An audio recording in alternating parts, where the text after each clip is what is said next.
রিক্সা মার্কায় সিল মেরে বাড়িতে যে ঘুম দিবেন? বাড়িতে গিয়ে ঘুম দিবেন? বাড়িতে গিয়ে ঘুমানো যাবে না। ভোট দিয়ে প্রত্যেকটা ভোট কেন্দ্র পাহারা দেবেন।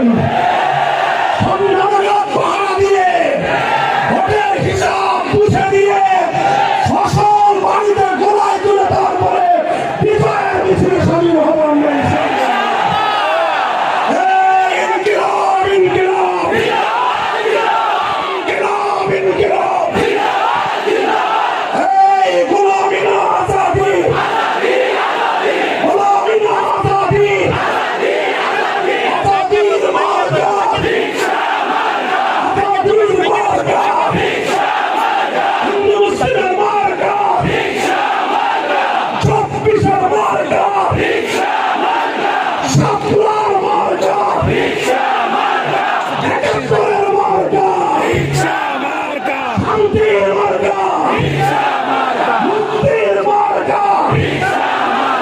ইনকিলাবের মার্কা ইনশাআল্লাহ। নাসরুম মিনাল্লাহি ওয়া ফাতহুন করিম। আল্লাহ